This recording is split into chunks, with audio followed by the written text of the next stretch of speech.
ಆಧ್ಯಾತ್ಮ ಅಂದ್ರೆ ನಮಗೆ ಗೊತ್ತಿರೋದು ಪೂಜೆ ಪುನಸ್ಕಾರಗಳು. ದೇವಸ್ಥಾನಕ್ಕೆ ಹೋಗಿದ ತಕ್ಷಣ ನೀವು ನಿಜವಾಗ್ಲೂ ದೇವ್ರನ್ನ ನೋಡ್ತೀರಾ? ನನಗೆ ಭಯ ಹುಟ್ಟಿಸೋಂಥ ಟಾಪಿಕ್. ಆಧ್ಯಾತ್ಮ ಅಂದ್ರೆ ಏನು? ನಂಬಿಕೆ ಅನ್ನೋದು ಈ ಆಧ್ಯಾತ್ಮದಲ್ಲಿ ಇಲ್ಲ. ನಂಬಿಕೆನೇ ಜೀವನ ಅನ್ನೋದು ನನ್ನ ನಂಬಿಕೆ. ದೇವ್ರ ಹತ್ರ ಹೋದ್ರೂ ಕೂಡ ದೇವ್ರನ್ನ ನೀನು ಕ್ವಶನ್ ಮಾಡ್ಬೇಕು. ದೇವ್ರನ್ನು ನಮ್ಸಕ್ ಟ್ರೈ ಮಾಡ್ತೈತೀವಿ ನಾವು. ದೇವ್ರಿಗೇನೋ ಗೊತ್ತಾಗಿಲ್ವೇನೋ ಅನ್ನೋ ಲೆವೆಲಿಗೆ ನಾವು ಅವನಿಗೆ ಎಲ್ಲದನ್ನು ಹೇಳ್ತಾ ಹೋಗೋದು. ನಿಮಗೆ ಯಾವತ್ತಾರೋ ಒಂದು 15 ನಿಮಿಷಗಳ ಕಾಲ ಏನು ಆಲೋಚನೆ ಬರ್ದಲ್ಲೇ ಇರ್ತಕ್ಕಂಥ ಸ್ಥಿತಿ ನೋಡಿದ್ದೀರಾ? ಥಾಟ್ಸ್ ಅನ್ನೋದು ನಿಂತೋಗುತ್ತೆ. ಆವಾಗ ವಿವೇಕ ಅನ್ನೋದು ಜಾಗೃತಿ ಆಗುತ್ತೆ. ಆಧ್ಯಾತ್ಮದ ಗುರುಗಳು ಅಂತ ಕರಿತಿದ್ದೀನಿ ನಾನು ಇವ್ರನ್ನ. ಎಲ್ರಿಗೂ ನಮಸ್ಕಾರ. ನಾನು ನಿಮ್ಮ ಪೂರ್ಣಚಂದ್ರ ತೇಜಸ್ವಿ. ನಿಮ್ಮೆಲ್ರಿಗೂ ಶೂನ್ಯ ಸ್ಪಾರ್ಕ್ಸ್ ಯೂಟ್ಯೂಬ್ ಚಾನಲ್ನ ಪಾಡ್ಕಾಸ್ಟ್ ಎಪಿಸೋಡ್ಗಳಿಗೆ ಸ್ವಾಗತ, ಸುಸ್ವಾಗತ.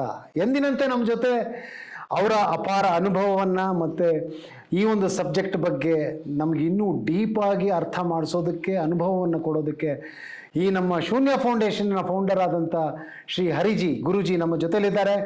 ಹರಿಜಿ, ನಿಮಗೆ ಈ ಒಂದು ಎಪಿಸೋಡ್ಗೆ ಸ್ವಾಗತ, ಸುಸ್ವಾಗತ ಗುರುಜಿ.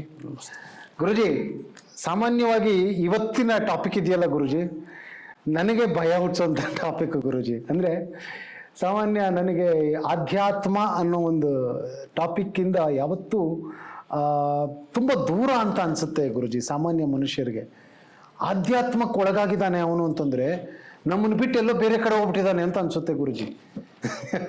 ಅಂದರೆ ನಿಜವಾಗ್ಲೂ ಹಂಗೆ ಅನಿಸುತ್ತೆ ಗುರುಜಿ. ಈಗ ಸಾಮಾನ್ಯ ಜನರು ನಿನ್ನೆ ಮೊನ್ನೆವರೆಗೂ ಚೆನ್ನಾಗಿ ಓಡಾಡ್ಕೊಂಡಿದ್ದ ಕಣೋ, ಅದೇನೋ ಗೊತ್ತಿಲ್ಲ, ಇತ್ತೀಚೆಗೆ ಆಧ್ಯಾತ್ಮದ ಕಡೆ ಹೋಗ್ಬಿಟ್ಟ ಅಂದರೆ ಅವನು ಏನೋ ಆಗ್ಬಿಡ್ತೇನೋ ಅವನಿಗೆ ಅಂತ ಅನ್ಸುತ್ತೆ ಗುರುಜಿ. ಭಯ ಆಗಕ್ಕೆ ಶುರು ಆಗುತ್ತೆ ಆಧ್ಯಾತ್ಮ ಅಂದರೆ. ಸೊ ಒಂದು ಬೇಸಿಕ್ ಕ್ವಶನ್ ನಂದು ಗುರುಜಿ, ಆಧ್ಯಾತ್ಮ ಅಂದ್ರೆ ಏನು? ಸೊ ನನ್ನ ಅನುಭವದ ಮುಖಾಂತರ ಆಧ್ಯಾತ್ಮವನ್ನು ನಾನು ಹೇಳೋದಕ್ಕೆ ಇಚ್ಛೆ ಪಡ್ತೀನಿ. ಮೊದಲಿಗೆ ಆಧ್ಯಾತ್ಮ ಅಂತ ಹೇಳಿದ್ರೆ 2 ರೀತಿ ನಾವು ನೋಡ್ಬೋದು. ಒಂದು, ಅನ್ವೇಷಣೆ ಮುಖಾಂತರ ನಾವು ಆಧ್ಯಾತ್ಮವನ್ನು ತಿಳ್ಕೊಬೋದು. ಹಾಂ ಗುರುಜಿ. ಇನ್ನೊಂದು, ಆ ಅನುಭವದ ಮುಖಾಂತರ ನಾವು ಆಧ್ಯಾತ್ಮವನ್ನು ತಿಳ್ಕೊಬೋದು. ಈಗ ಅನ್ವೇಷಣೆ ಅಂತ ಹೇಳಿದ ತಕ್ಷಣನೇ ನೀವು ಆಧ್ಯಾತ್ಮವನ್ನು ಹೇಗೆ ತಿಳ್ಕೊಂಡ್ರಿ? ಆಧ್ಯಾತ್ಮ ಇದೆ ಅಂತ ನಿಮಗೆ ಹೇಗೆ ಗೊತ್ತಾಯ್ತು? ಅದೇ ಗುರುಜಿ, ಅಂದರೆ ಆಧ್ಯಾತ್ಮ ಅನ್ನೋದು ನಮಗೆ ಬಹುಶಃ ಚಿಕ್ಕ ವಯಸ್ಸಿಂದನೂ ದೇವಸ್ಥಾನಗಳಲ್ಲಿ ಆಧ್ಯಾತ್ಮ ಅಂದರೆ ದೇವ್ರ ಹತ್ರ ಹೋದ್ರು, ಆ ದೇವ್ರ ಕಡೆಗೆ ಒಲವು ತೋರಿಸ್ತಾ ಇದ್ದಾರೆ, ಅವರು ಯಾವಾಗಲೂ ಪೂಜೆ ಪುನಸ್ಕಾರಗಳಲ್ಲಿ ಇರ್ತಾರೆ, ಅವರು ಆಧ್ಯಾತ್ಮದ ಕಡೆ ಹೋಗ್ತಿದ್ದಾರೆ ಅಂತ ಅಲ್ವಾ? ಆಧ್ಯಾತ್ಮ ಅಂದ್ರೆ ನಮಗೆ ಗೊತ್ತಿರೋದು ಪೂಜೆ ಪುನಸ್ಕಾರಗಳು ಅನ್ನೋದು ಆಧ್ಯಾತ್ಮ. ಅಲ್ಲಿಂದ ಕಲ್ತೀವಿ ಗುರುಜಿ, ಅಷ್ಟೇ. ಕರೆಕ್ಟ್ ಅಲ್ವಾ? ಸೊ ಹೀಗೆ ಆಧ್ಯಾತ್ಮವನ್ನ ಓದಿ ದೇವಸ್ಥಾನಕ್ಕೆ ಹೋಗಿ ಇದು ತಿಳ್ಕೊಳೋ ರೀತಿ ಒಂದು ರೀತಿ ಆದ್ರೆ, ಇನ್ನೊಂದು ಅನುಭವದ ರೀತಿ ತಿಳ್ಕೊಳೋದು ಒಂದು ರೀತಿ. ಈಗ ನಾವು ಅನ್ವೇಷಣೆ ಅಂತ ಹೇಳಿದ್ರೆ ನಾವು ಈ ತರ ಬೇರೆಯವ್ರ ಹತ್ರ ಹೋಗಿ ನಾವು ಪುಸ್ತಕಗಳನ್ನು ಓದ್ಕೊಂಡು ನಮ್ಮನ್ನು ನಾವು ತಿಳಿಯುವಂಥದ್ದು ಒಂದು ಮಾರ್ಗ ಇದೆ. ಅದರಲ್ಲಿ ಆಧ್ಯಾತ್ಮವನ್ನು ತಿಳ್ಕೊಳೋದು ಬರೀ ಬಾಹಿರಿಕವಾಗಿ ಭೌತಿಕವಾಗಿ ತಿಳ್ಕೊಳ್ಳುವಂಥದ್ದು ಒಂದು ಮಾರ್ಗ. ಇನ್ನೊಂದು ಏನು ಅಂದ್ರೆ ಆಧ್ಯಾತ್ಮದ ಅನುಭವದ ಮಾರ್ಗ. ಈ ಎರಡೂ ಕೂಡಿದ್ರೆ ಮಾತ್ರ ಅನುಭವಗಳು ಅಂತ ಹೇಳಿದ್ರೆ ಏನೇನು ಅಂದ್ರೆ, ಅನುಭವದ ಮಾರ್ಗ ಅಂತ ಹೇಳಿದ್ರೆ ನೀವು ನಿಮ್ಮ ಸ್ವ ಅಧ್ಯಯನದಿಂದ ನೀವು ನಿಮ್ಮೊಳಗಿರ್ತಕ್ಕಂಥ ಶಕ್ತಿನ ಹೇಗೆ ಅರ್ಥ ಮಾಡ್ಕೊತೀರಾ ಅನ್ನೋದು ಆಧ್ಯಾತ್ಮ. ಇದು ಈ ಥರದ ಆಧ್ಯಾತ್ಮ ಬೇರೆ. ಸೊ ಅಲ್ಲಿಗೆ ಆಧ್ಯಾತ್ಮ ಅಂತ ಹೇಳಿದ್ರೆ ಒಂದು ನನ್ನ ಅನುಭವದ ಮುಖಾಂತರ ಆಧ್ಯಾತ್ಮ ಅಂತ ಹೇಳಿದ್ರೆ ಮೊದಲು ನೀವು ಅನ್ವೇಷಣೆ ಮಾಡಬೇಕು, ಅದಾದ್ಮೇಲೆ ಅನುಭವವನ್ನು ಪಡ್ಕೋಬೇಕು. ನೀವು ಏನೇನು ಅನ್ವೇಷಣೆ ಮಾಡ್ಕೊತೀರಾ, ನೀವೇನೇನು ತಿಳ್ಕೊತೀರಾ, ನಿಮ್ಮ ಅಜ್ಜ ಹೇಳಿದ್ದು ಅಜ್ಜಿ ಹೇಳಿದ್ದು ಮತ್ತು ಯಾರ ಜನಗಳು ಎಲ್ಲ ಹೇಳಿದ್ದೆಲ್ಲ ಏನೇನು ತಿಳ್ಕೊತೀರಾ ಅದನ್ನೆಲ್ಲವನ್ನು ಕೂಡ ನೀವು ಅನುಭವ ಪಡ್ಕೊಳೋದಾದ್ರೆ ಅದು ನಿಜವಾದಂಥ ಆಧ್ಯಾತ್ಮ. ಓಕೆ. ಸೊ ಅನುಭವಕ್ಕೆ ಬರುತ್ತೆ ಅನ್ನೋದು ಜನಗಳಿಗೆ ಸಾಕಷ್ಟು ಸಾಮಾನ್ಯ ಜನಕ್ಕೆ ಗೊತ್ತಿಲ್ಲ ಅದು ಗುರುಜಿ. ಅಂದರೆ ಆಧ್ಯಾತ್ಮ ಅಂದರೆ ಇದೆ ಸಬ್ಜೆಕ್ಟ್. ಈಗ ಚಿಕ್ಕ ವಯಸ್ಸಲ್ಲಿ ನಾವು ಸ್ಕೂಲ್ಗಳಿಗೆ ಹೋಗ್ತಿದ್ದಾಗ ಹಿಸ್ಟ್ರಿ ಇತ್ತು ಗುರುಜಿ. ಹಿಸ್ಟ್ರಿ ಅನ್ನೋದು ಒಂದು ಸಬ್ಜೆಕ್ಟ್ ಅಷ್ಟೇ. ಇದೆಲ್ಲವೂ ಒಂದು ನಾಲೆಡ್ಜ್ ಲೆವೆಲಲ್ಲೇ ಇತ್ತು ಹೊರತು ಆಧ್ಯಾತ್ಮನೂ ಸುಮಾರು ಜನಕ್ಕೆ ನಾಲೆಡ್ಜ್ ಲೆವೆಲ್ ಅಷ್ಟೇ. ಅದು ಅನುಭವಕ್ಕೆ ಬರುತ್ತೆ ಅನ್ನೋದು ಗೊತ್ತಿಲ್ಲ. ಅಂದರೆ ಸಾಮಾನ್ಯವಾಗಿ ಜನ ಆಧ್ಯಾತ್ಮ ಅಂದರೆ ಮೂಗು ಮುರಿತಾರೆ ಗುರುಜಿ. ಅಂದರೆ ಯಾರಿಗೆ ಬೇಕು ಗುರು ಈ ಆಧ್ಯಾತ್ಮ, ನಮ್ದಲ್ಲ ಗುರು, ನಮ್ದಲ್ಲ ಅಂತ. ಅಂದರೆ ನಾನು ಚೆನ್ನಾಗಿದ್ದೀನಿ, ಖುಷಿಯಾಗಿದ್ದೀನಿ, ಬೆಳಿಗ್ಗೆ ಕೆಲ್ಸಕ್ಕೆ ಹೋಗ್ತೀನಿ, ಹೆಂಡತಿ ಮಕ್ಕಳಿದ್ದಾರೆ, ಆರಾಮಾಗಿದ್ದೀನಿ ಅಂತ. ಆಧ್ಯಾತ್ಮ ಅನ್ನೋದು ಏನು ಏನು ಇಲ್ಲದೆ ಇರೋರ್ಗೆ ಆಧ್ಯಾತ್ಮ ಅಂತ. ಅದು ನಿಜಾನ ಗುರುಜಿ? ಏನು ಇಲ್ಲದೆ ಇರೋರ್ಗೆ ಆಧ್ಯಾತ್ಮನ? ನಿಜವಲ್ಲೂ ಇಲ್ಲ. ಎಲ್ಲದು ಇದ್ದವರಿಗೂ ಕೂಡ ಆಧ್ಯಾತ್ಮ, ಏನು ಇಲ್ದರಿಗೂ ಆಧ್ಯಾತ್ಮ, ಎಲ್ಲರಿಗೂ ಆಧ್ಯಾತ್ಮ ಇದು. ಸೊ ಮೊದಲಿಗೆ ಈ ಆಧ್ಯಾತ್ಮ ಅಂತ ಹೇಳಿದ್ರೆ ಅನ್ವೇಷಣೆ ಅಂದರೆ ಏನು ಅಂತ ತಿಳ್ಕೊಂಬಿಡೋಣ. ಈ ಅನ್ವೇಷಣೆ ಅಂದಿದ ತಕ್ಷಣ ನಾವು ಒಂದು ಪ್ರಕಾರದಲ್ಲಿ ಹೇಳಿದೆ ನಿಮಗೆ. ಈಗ ಸಾಮಾನ್ಯವಾಗಿ ನಾವು ಅನ್ವೇಷಣೆ ಏನು ಮಾಡ್ತೀವಿ ಜೀವನದಲ್ಲಿ? ಬೆಳಗ್ಗೆ ಎದ್ದಿದ ತಕ್ಷಣ ನಮ್ಮದು ಚಿಂತನೆ ಏನಾಗಿರುತ್ತೆ? ಬರೀ ದುಡಿಯೋದಾಗಿರುತ್ತೆ. ಇದೇ ನಮ್ಮ ಅನ್ವೇಷಣೆ. ನಮ್ಮ ಅನ್ವೇಷಣೆ, ನಮ್ಮ ಶಕ್ತಿ ಎಲ್ಲ ಬರೀ ಇದಕ್ಕೆ ವ್ಯತ್ಯಯ ಆಗ್ತಾ ಇದೆ. ಯಾವತ್ತಾರು ನಾವು ದೇವ್ರನ್ನ ನೆನಪಿಸ್ಕೊಂಡಿದೀವ? ಯಾವ್ದಕ್ಕೋಸ್ಕರ ನೆನಪಿಸ್ಕೊಂಡು? ನಮಗೆ ಕಷ್ಟ ಬಂದಾಗ ದೇವ್ರನ್ನ ನೆನಪಿಸ್ಕೊಂತೀವಿ. ನಾವು ಅತಿ ಆನಂದದಲ್ಲಿದ್ದಾಗ ಯಾವಾಗಲಾರು ದೇವ್ರನ್ನ ನೆನಪಿಸ್ಕೊಂತೀವ? ಖಂಡಿತ ಇಲ್ಲ ಗುರುಜಿ, ಸಾಧ್ಯನೇ ಇಲ್ಲ. ಅದು ಅವನು ಮರ್ತೇ ಬಿಡ್ತೀವಿ ನಾವು. ಹೀಗೆ ನಾವು ದೇವ್ರನ್ನು ಕೂಡ ನಮ್ಗೆ ಆನಂದದಲ್ಲಿದ್ದಾಗ ಅಷ್ಟೇ ನೆನಪಾಗಲ್ಲ, ಅವನು ಕಷ್ಟದಲ್ಲಿದ್ದಾಗ ನೆನಪಾಗ. ಇದು ನಮ್ಮ ಸಮಸ್ಯೆ ಯಾರ್ದು? ಅಂದ್ರೆ ದೇವ್ರು ಎಲ್ಲದಕ್ಕೂ ನಮಗೆ ಹೊಲಿಬೇಕು ಅಂತ ನಾವು ಅಂದ್ಕೊಂತೀವಲ್ವಾ? ಅದು ತಪ್ಪಲ್ವಾ? ಮತ್ತೆ ನಾವು ಬರೀ ಹೊಡೆದಾಡ್ತಿರೋದೇನೋ, ನಾವು ಊಟಕ್ಕೆ ತಿಂಡಿಗೆ ಅಷ್ಟೇ ಹೊಡೆದಾಡಿದ್ರೆ ಇದು ಎಲ್ಲೋ ಒಂದು ಕಡೆ ನಮಗೆ ನಮ್ಮೊಳಗಿರ್ತಕ್ಕಂಥ ಶಕ್ತಿಗೆ ನಾವು ಅವಮಾನ ಮಾಡ್ತಾ ಇದೀವಿ ಪ್ರತಿದಿನನೂ ಕೂಡ. ಅಂದ್ರೆ ನಾವು ಬರೀ ಊಟಕ್ಕೆ ತಿಂಡಿಗೆ ಅಷ್ಟೇ ಸೀಮಿತ ಮಾಡ್ಕೊಂಡು ನಮ್ಮ ಜೀವನಕ್ಕಷ್ಟೇ ಸೀಮಿತ ಮಾಡ್ಕೊಂಡಿದೀವಿ. ಹಬ್ಬ ಅಂದ್ರೆ ಏನು ಅಂತ ಹೇಳಿದ್ರೆ, ಸ್ವಲ್ಪ ದುಡ್ಡು ಚೆನ್ನಾಗಿ ಬಂದಾಗ ಇನ್ನೊಂದು ಮನೆ ಕಟ್ತೀವಿ. ಇದನ್ನ ಹೀಗೆ ಸೇವೆ ಅನ್ನೋದು ಮುಂದೆ, ದೇವರು ಅನ್ನೋದು ಆಮೇಲೆ. ಮೊದಲು ಬರೀ ನಮ್ಮ ಬ್ಯಾಟಲ್ ಏನಿದೆ, ನಮ್ಮ ಹೋರಾಟ ಏನಿದೆ, ಬರೀ ನಮ್ಮನ್ನ ಸರ್ವೈವಲಿಗೆ ಅಷ್ಟೇ ನಾವು ನೋಡ್ಕೊಂತಿದೀವಿ. ಸರ್ವೈವಲ್ ಬಂದಾಗ ಅಂದ್ರೆ ನೀವು ಎಲ್ಲದನ್ನು ತೃಪ್ತಿಗೊಂಡಾಗ, ಕಾರ್ ಸಿಕ್ತು, ಮನೆ ಸಿಕ್ತು, ಎಲ್ಲದು ಸೆಟ್ಲ್ ಆದ್ರು ಅಂದಾಗ, ಕಾರೇ ಸಿಕ್ಲಿ ಬೇಕಾರೆ ಇನ್ನೊಂದು ಕಾರೇ ನೀವು ತಗೊಳ್ಳಿ, ಮತ್ ಇನ್ನೊಂದು ಯಾವ್ದಾದ್ರು ಹೊಸ ಕಾರ್ ಬಂತ ಅದ್ರ ಮೇಲೆ ನಿಮ್ಗೆ ಆಸೆ ಆಗುತ್ತೆ ಅಲ್ವಾ? ಸೊ ಹೀಗೆ ಇದು ಇಷ್ಟೇನಾ? ಹಂಗಾದ್ರೆ ಕಾರ್ ತಗೊಳೋದೇ ಅಷ್ಟೇನಾ? ಕಾರ್ ತಗೊಳೋದಕ್ಕಷ್ಟೇನೆ ಪೂರ್ಣನ ಹುಟ್ಟಿರೋದು? ಖಂಡಿತ ಇಲ್ಲ ಅಲ್ವಾ? ಸೊ ಹೀಗೆ ಪೂರ್ಣ ಅಂತ ಹೇಳಿದ್ರೆ, ಈ ಪೂರ್ಣ ನೀವೇ ಅಂತ ಹೇಳಿದ್ರೆ, ನೀವು ಕಾರಿಗೆ ಅಷ್ಟೇ ಸೀಮಿತ ಆಗದಲ್ಲೇ ಒಬ್ಬ ಮನುಷ್ಯನ ನೋಡಿದ್ರೆ ಇದನ್ನೆಲ್ಲವನ್ನು ಗ್ರಹಿಸ್ತಾ ಇದೆಲ್ಲವನ್ನು ನೀವು ಹಿಡ್ದಿಟ್ಕೊಂಡಿರುವಂಥ ಶಕ್ತಿ ಏನಿದೆ, ಇದು ಅತ್ಯದ್ಭುತವಾಗಿ ಇನ್ನೂ ದೊಡ್ಡದಾಗಿದೆ. ಇದರ ಗ್ರಹಿಕೆಗೆ ನಾವು ಹೋಗ್ಬೇಕೇ ಬಿಟ್ರೆ, ನಾವು ಬರೀ ನಮ್ಮ ಶಕ್ತಿಗಳನ್ನು ಬರೀ ಕಾರಿಗೆ, ಮನೆಗೆ, ಹೆಂಡತಿಗೆ, ಇವರಿಗೆ ಅವರಿಗೆ ಸೀಮಿತ ಮಾಡಿಕೊಂಡ್ರೆ ಅದು ಸೀಮಿತವಾದಂಥ ದೃಷ್ಟಿಕೋನನೇ ನಿಮಗೆ ಕೊಡುತ್ತೆ. ಬಿಟ್ರೆ ಒಂದು ಅಗಾಧವಾದಂತಹ ದೃಷ್ಟಿಕೋನಕ್ಕೆ ನಿಮಗೆ ಹೋಗೋದಕ್ಕೆ ಆಗೋದಲ್ಲ. ಇದಕ್ಕೆ ನಾವು ಗ್ರಹಿಕೆ ಶಕ್ತಿಯನ್ನು ನಾವು ಏನೇನು ಅನ್ವೇಷಣೆ ಮಾಡ್ತೀವಲ್ವಾ, ಈ ಅನ್ವೇಷಣೆ ಅಂತ ಹೇಳಿದ್ರೆ ನಾವು ಏನು ಪಡಿಬೇಕು, ಏನು ಜೀವನದಲ್ಲಿ ನಾವು ಯಾರು ಅಂತ ತಿಳ್ಕೊಳ್ಳೋ ಅಂಥದ್ದನ್ನ ಮೊದಲು ಅನ್ವೇಷಣೆಗೆ ತಗೋಬೇಕು. ಅನ್ವೇಷಣೆಗೆ ತಗೊಂಡ್ರೆ ಮಾತ್ರ ಆಮೇಲೆ ಅದರ ಅನುಭವವನ್ನು ನಾವು ಪಡೆಯೋದಕ್ಕೆ ಸಾಧ್ಯ. ಅದಕ್ಕೋಸ್ಕರ the understanding and the experience has to go both in hands. So ಆವಾಗ ನಮಗೆ ಒಂದು ಆಧ್ಯಾತ್ಮ ಅನ್ನೋದು ಬರುತ್ತೆ. ನಾವು ಅಂದ್ಕೊಂಡಂಗೆ ನಾವು ದೇವಸ್ಥಾನಕ್ಕೆ ಹೋಗ್ತೀವಿ. ಇವತ್ತು ದೇವಸ್ಥಾನಕ್ಕೆ ಹೋಗಿದ ತಕ್ಷಣ ನೀವು ನಿಜವಾಗ್ಲೂ ದೇವ್ರನ್ನ ನೋಡ್ತೀರಾ? ಏನೋ ಒಂದು ಸಮಾಧಾನ ಅಂತ ಗುರುಜಿ. ಸಮಾಧಾನ ನೀವು ಪಾರ್ಕಲ್ಲೂ ಇದರಲ್ಲೂ ಎಲ್ಲ ಕಡೆನೂ ಪಡಿಬೋದು ಸಮಾಧಾನ. ನೋಡಿ, ನಮಗೆ ದೇವಸ್ಥಾನಕ್ಕೆ ಹೋದಾಗ ನಿಜವಾಗ್ಲೂ ನೀವು ಶಕ್ತಿನ ನೋಡ್ತೀರಾ? ದೇವ್ರನ್ನ ನೋಡ್ತೀರಾ ಅಲ್ಲಿ? ಅಂದ್ರೆ ಅವ್ರವ್ರ ನಂಬಿಕೆ ಅಲ್ವಾ ಗುರುಜಿ? ಅಂದ್ರೆ ಸುಮಾರು ಜನಕ್ಕೆ, ನನಗೆ ಸುಮಾರು ಕಡೆ ದೇವಸ್ಥಾನ ಅಲ್ಲದೆ ಇದ್ರು ಮನೆಯಲ್ಲೇ ಕೆಲವು ಸಲ ಏನೋ ಒಂದು ಸಣ್ಣ ಕೂತಾಗ ದೇವ್ರು ಕಾಣಿಸ್ತು ಅಂತ ನಾನು ಅನ್ಕೋ ಶಾಂತಿ ಸಿಕ್ತು ಅಲ್ವಾ? ಸೊ ಬಟ್ ದೇವಸ್ಥಾನಕ್ಕೆ ಹೋದ ತಕ್ಷಣ ದೇವ್ರು ಕಾಣುತ್ತೆ ಅನ್ನೋದು ಸತ್ಯ ಅಲ್ಲ ಗುರುಜಿ. ಅದನ್ನ ನಾನು ಒಪ್ಕೊಳ್ತೀನಿ. ಅಲ್ಲ, ದೇವಸ್ಥಾನಕ್ಕೆ ಹೋದಾಗ ಸಾಮಾನ್ಯವಾಗಿ ನೀವು ನೋಡೋದು ಏನ್ ನೋಡ್ತೀರ ಅಲ್ಲಿ? ಒಂದು ಮೂರ್ತಿ ಅಥವಾ ವಿಗ್ರಹ. ಕರೆಕ್ಟಾ? ವಿಗ್ರಹದಲ್ಲಿ ಅದ್ರ ಒಳಗಡೆ ಪ್ರಾಣ ಇದೆ ಅಂತ ಅಂದ್ಕೋಬೇಕು ನೀವು. ಹೌದು. ಈಗ ನಿಮ್ಮ ಜೀವನ ಎಲ್ಲದ್ರೂ ಕೂಡ ನಂಬಿಕೆಯ ಮೇಲೆ ಇದೆ. ನಿಮ್ಮ ಜೀವನ ಬರೀ ನಂಬಿಕೆ ಮೇಲಿದ್ರೆ, ಈಗ ನಿಮ್ಮ ಅಪ್ಪಾಜಿ ಅಮ್ಮ ನಂಬಿಸಿದ್ದಾರೆ, ನಾನು ಅಪ್ಪ, ನಾನು ಅಮ್ಮ ಅಂತ ನಂಬಿಸ್ಬಿಡೋರು ನಿಮ್ಮನ್ನ. ಆದ್ರೆ ನಿಮಗೆ ನಿಮ್ಮ ಅನುಭವದಲ್ಲಿ ಅವರು ಅಪ್ಪ ಅಮ್ಮ ಅಂತ ನಿಮಗೇನಾದ್ರು ಅನ್ಸಿದ್ಯಾ? ಈ ಪ್ರಶ್ನೆ ಬಹುಶಃ ಬಹಳ ಕಷ್ಟ ಗುರುಜಿ. ಇದು ಕಷ್ಟ. ಇದು ಯಾಕೆ ಕಷ್ಟ ಅಂತ ಹೇಳಿದ್ರೆ, ನಾವು ಈ ಅನ್ವೇಷಣೆಗೆ ಬಿದ್ದಿಲ್ಲ. ಯಾಕೆ ಅಂತ ಹೇಳಿದ್ರೆ, ನಾವು ಯಾವ ಥರ ಕ್ವಶನ್ ಮಾಡಿದ್ವಿ, ಕ್ವಶನೇ ಮಾಡ್ಕೊಂಡಿಲ್ಲ. ಯಾಕೆ ಕ್ವಶನ್ ಮಾಡ್ಕೊಂಡಿಲ್ಲ? ಭಯ ನಮಗೆ. ಈಗ ನಿಮ್ಮ ಅಪ್ಪಾಜಿ ಅಮ್ಮ ನಿಮ್ಮನ್ನು ಹುಟ್ಟಿಸಿ ನನ್ನ ಹತ್ರ ಬಿಟ್ಟಿದ್ದಿದ್ರೆ, ನನ್ನನ್ನೇ ನೀವು ಅಣ್ಣನೋ ತಮ್ಮನೋ ಅಂದ್ಕೊಂತಿದ್ರಿ. ನಮ್ಮ ಅಪ್ಪಾಜಿ ಅಮ್ಮನೇ ನಿಮ್ಮ ಅಪ್ಪಾಜಿ ಅಮ್ಮ ಅಂತ ತಿಳ್ಕೊಂಡಿದ್ರಿ. ಇವತ್ತು ನಿಮ್ಮೊಳಗೆ ಅಪ್ಪ ಅಂತ ಅಂದಿದ ತಕ್ಷಣನೇ ಅವ್ರ ಫೋಟೋ ನಿಮ್ಮ ಎದೆನಲ್ಲಿ ಬರುತ್ತೆ. ಕರೆಕ್ಟ್ ಇಲ್ವೋ? ಕರೆಕ್ಟ್ ಗುರುಜಿ. ಹಂಗಂದ್ಮೇಲೆ ಅದರ ಸಂಪೂರ್ಣತೆಗೆ ಹೋಗುವಂತ ಜವಾಬ್ದಾರಿ ಯಾರಿಗಿದೆ? ಅವ್ರನ್ನ ಅನುಭವದಲ್ಲೂ ಕಾಣ್ಬೇಕಾದ್ದು ನಿಮ್ಮ ಜವಾಬ್ದಾರಿ ತಾನೆ. ಆದ್ರೆ ನಿಮ್ಮ ಜವಾಬ್ದಾರಿ ಬಹಳ ಸೀಮಿತವಾಗಿದೆ, ನಂಬಿಕೆಗೆ ಅಷ್ಟೇ ಸೀಮಿತವಾಗಿದೆ. ನಂಬಿಕೆ ಇಟ್ಕೊಂಡು ನಿಮ್ಮ ಅಪ್ಪಾಜಿ ಅಮ್ಮನ್ನ ನೀವು ನೋಡ್ಕೊಳ್ಳೋವಂಥದ್ದು ಎಲ್ಲಿಗಿದೆ? ಇವಾಗ ನಿಮ್ಮ ಅಪ್ಪಾಜಿ ಏನೋ ಒಂದು ಕೆಲಸ ಹೇಳ್ತಾರೆ, ನೀವು ನೋಡ್ತೀರಾ, ಮಾಡ್ತೀರಾ ಕರೆಕ್ಟಾಗಿ? ನಿಮ್ಮ ಅಪ್ಪಾಜಿ ಅಮ್ಮ ಹೇಳಿದ್ದೆಲ್ಲ ಕೆಲಸ ನೀವು ಮಾಡ್ತೀರಾ? ಅವ್ರು ಏನು ಹೇಳ್ತಾರೆ ನೀವು ಅದರ ಹತ್ತದ ವಿರುದ್ಧನೇ ಮಾಡೋದು. ಸೊ ಹೀಗೆ ಅದು ಅಪೂರ್ಣ ಅಲ್ವಾ?